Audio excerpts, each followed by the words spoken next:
सभी को मेरा सादर नमस्कार। नुस्खा या नुस्खे, नुक्स, इस तरह के शब्द तो आपने सुने ही होंगे। नुस्खा यानी दादी नानी का नुस्खा और नुक्स यानी कमी निकालना, जिसमें अमूमन हम लोग बहुत एक्सपर्ट हो चुके हैं। बट एनीवेज, आज मैं एक नया शब्द लेकर आई हूँ जिसको हम कहते हैं नुक्ता। जी हाँ, नुक्ता। न में छोटे उ की मात्रा, क त में आ की मात्रा, नुक्ता। अब इस शब्द का क्या अर्थ है और ये कहाँ यूज किया जाता है, ये बहुत इंपॉर्टेंट है हमारे लिए जानना, खास तौर पे हमारे बच्चों के लिए, उन बच्चों के लिए जो कि स्वर और व्यंजनों का ज्ञान तो रखते हैं, 2, 3, 4 अक्षर के शब्द उन्हें लिखने आ गए हैं, मात्राओं का ज्ञान हो गया है और अब व्याकरण सीखना शुरू कर रहे हैं।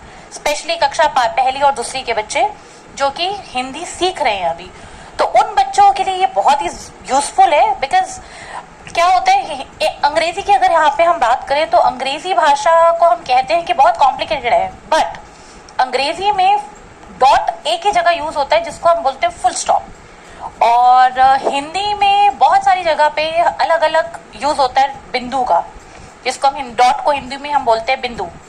तो कई बार हम चंद्र बिंदु भी बनाते हैं, तब भी बच्चे को बोलते हैं यहाँ चंद्र बिंदु लगाओ, यहाँ पर अंग की मात्रा के लिए बिंदु लगाओ। तो बहुत सारी जगह पे अलग अलग इस्तेमाल होता है बिंदु का। तो हमारी इंस्ट्रक्शन कैसे बच्चे को क्लियर हो कि बच्चे को समझ आ जाए कि उसे बिंदु का प्रयोग किस व्यंजन, किस स्वर, किस जगह पे करना है, कहाँ करना है और क्यों करना है। तो उसके लिए इम्पोर्टेंट है कि बच्चों को बिंदु क्या है, कहाँ है, उसका ज्ञान हो।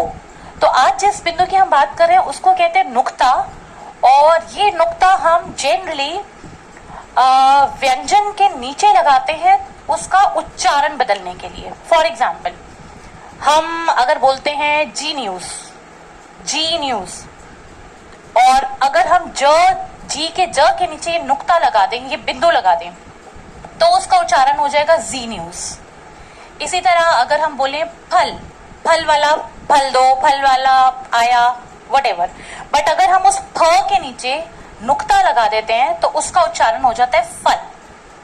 तो बहुत सिंपल है, कोई बिल्कुल कॉम्प्लिकेटेड नहीं है, खासतौर पे बच्चों के लिए।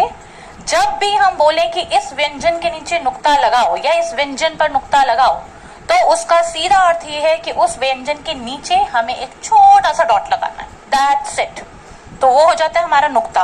और नुक्ता बहुत ही खूबसूरत है, उसका इस्तेमाल बहुत खूबसूरत है, क्योंकि मैं आपको बताती हूँ बहुत सारे हमारे फेमस गाने हैं हिंदी के जिनमें नुक्ता का बहुत ही बेहतरीन प्रयोग हुआ है। फॉर एग्जाम्पल, हमारा बहुत फेमस गाना है, नजर न लग जाए किसी की राहों में। अब इसमें नजर न लग, नजर, तो इसमें भी ज के नीचे जो डॉट लगाए, बिंदु लगाए, उसको हम बोलते हैं नुक्ता। तो अगर हम नुक्ता ना लगाएं और हम बोल दें नजर ना लग जाए, मजा ही नहीं आएगा ना। तो नुक्ता का एक अलग ही अपना अंदाज है। इसी तरह अगर हम फ के नीचे नुक्ता की बात करें, तारीफ करो क्या उसकी जिसने तुम्हें बनाया। सो यहाँ पे भी फ के नीचे हमने नुक्ता लगाया और उसको फ से फ बना दिया, तो वो तारीफ हो गया, तारीफ की जगह, है ना। और बहुत ही फेमस गजल का एक हिस्सा है, हजारों ख्वाहिशें ऐसी कि हर ख्वाहिश में दम निकले, बड़े निकले मेरे अरमान मगर फिर भी कम निकले। तो हजारों ज, इसमें भी हमने ज को ज बनाया, हजारों नुक्ता लगाकर। तो ये नुक्ता का बहुत ही बेहतरीन इस्तेमाल है, मजा आ जाता है जब नुक्ता लगा के हम कुछ शब्दों का उच्चारण करते हैं।